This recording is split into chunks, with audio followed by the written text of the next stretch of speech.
Hallelujah, जय मसीह की। Hallelujah, जय मसीह की दोस्तों। Hallelujah hallelujah. हे पिता हमारे जो स्वर्ग में है, तेरा नाम पवित्र किया जावे। तेरी इच्छा जैसे स्वर्ग में पूरी होती है, वैसे इस पृथ्वी पर भी हो। हमारा प्रतिदिन का आहार आज हमें दे, और हमारे अपराध क्षमा कर, जैसे हम भी अपने अपराधियों को क्षमा करते हैं। और हमें परीक्षा में न डाल, परंतु बुराई से बचाएं। आमीन। आइए हम वचन की ओर चलते हैं। आप ऐसी जिंदगी कैसे जी सकते हैं जिससे परमेश्वर खुश हो? आप किस तरह के इंसान के साथ दोस्ती करना चाहेंगे? जरूर किसी ऐसे इंसान के साथ जिसके ख्यालात, पसंद नापसंद आपसे मिलती हों, और जिसके उसूल भी आप जैसे हों। और अगर आप किसी इंसान में ईमानदारी और दूसरों के लिए दया जैसे गुण देखते हैं, तो बेशक आप उसे बहुत पसंद करने लगते हैं। शुरू से ही परमेश्वर ऐसे ही कुछ खास इंसान चुनता आया है। शुरू से ही परमेश्वर ऐसे कुछ खास इंसान चुनता आया है जिन्हें उसने अपना करीबी दोस्त बनाया। उनमें से एक था इब्राहिम। उसे यहोवा ने अपना मित्र कहा। और दाऊद के बारे में यहोवा ने कहा कि वह मेरे मन के अनुसार है, क्योंकि वह एक ऐसा इंसान था जो यहोवा को बहुत प्यारा लगता है। और भविष्यवक्ता दानियल यहोवा की नज़र में अति प्रिय था। क्या वजह थी कि यहोवा ने इब्राहिम, दाऊद और दानियल जैसे लोगों को अपना मित्र समझा? ध्यान दीजिए, यहोवा ने इब्राहिम से कहा, तूने मेरी मन की बात मानी।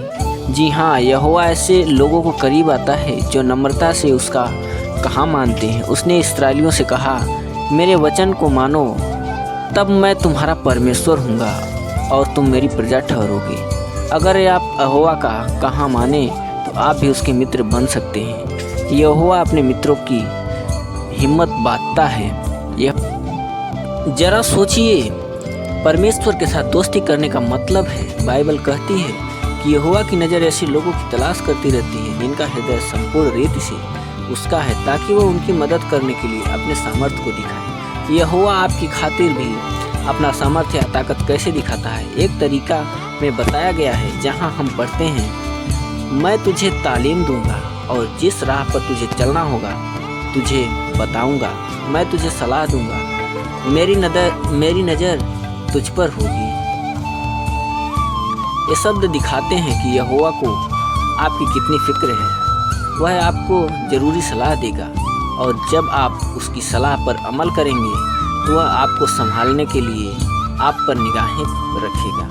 परमेश्वर आपकी मदद करना चाहता है ताकि आप आज मायूसी और परीक्षाओं से पार हो सकें। इसलिए अगर आप संपूर्ण हृदय से यहोवा की सेवा करें तो भजनहार की तरह आप पक्का यकीन रख सकते हैं, मैंने यहोवा को निरंतर अपने सम्मुख रखा है, इसलिए कि वह मेरे दाहिने हाथ रहता है कि मैं कभी न डगमगाऊं। जी हाँ, यहोवा ऐसी ज़िंदगी जीने में आपकी मदद कर सकता है जिससे आप ऐसे खुश कर सकेंगे। मगर आपको तो पता है कि परमेश्वर का एक दुश्मन है, और वह हरगिज़ नहीं चाहेगा कि आप ऐसी ज़िंदगी जिए। किताब के 11वें अध्याय में समझाया गया था कि शैतान इब्लिस ने कैसे यहोवा की हुकूमत पर सवाल उठाया था।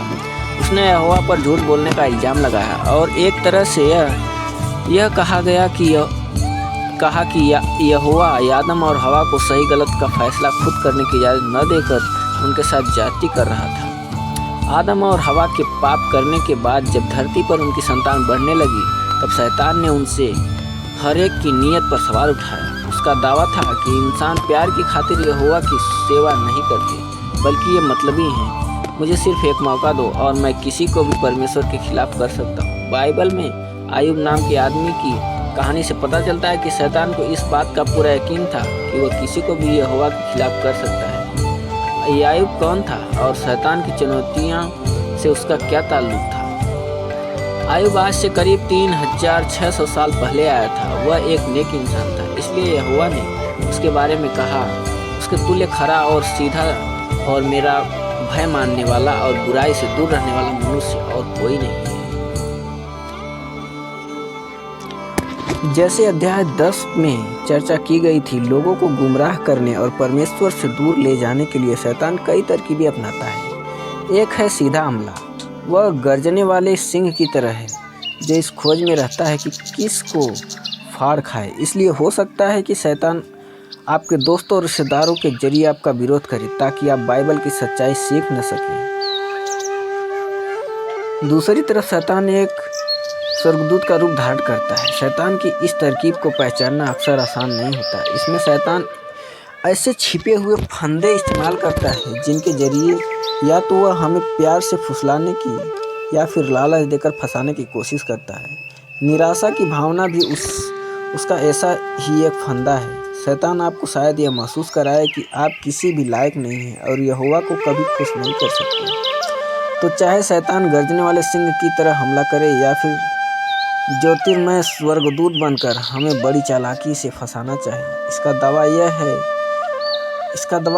दावा एक ही है कि वह कहता है कि अगर आप तकलीफ़ें या परीक्षाएं आए तो आप यहोवा की सेवा करना छोड़ देंगे। आयुब की तरह शैतान की इस चुनौती का जवाब देने और परमेश्वर की तरफ अपनी खराइश का सबूत देने के लिए आप क्या कर सकते हैं?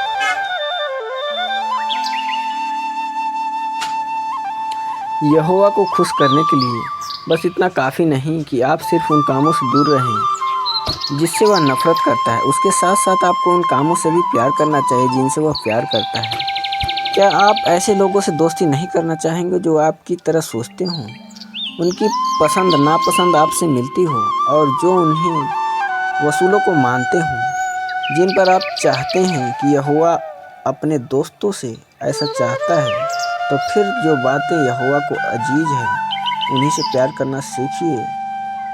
इनमें से कुछ भजन संहिता अध्याय 15 का एक पहला और 5वां में बताई गई है। यह भजन बताता है कि परमेश्वर किन्हें अपना दोस्त बनाता है। यहोवा के दोस्त के सभी गुण दिखते हैं जिन्हें बाइबल आत्मा के फल कहती है, और ये गुण हैं प्रेम, आनंद, मेल, धीरज, कृपा, भलाई, विश्वास, नम्रता और संयम।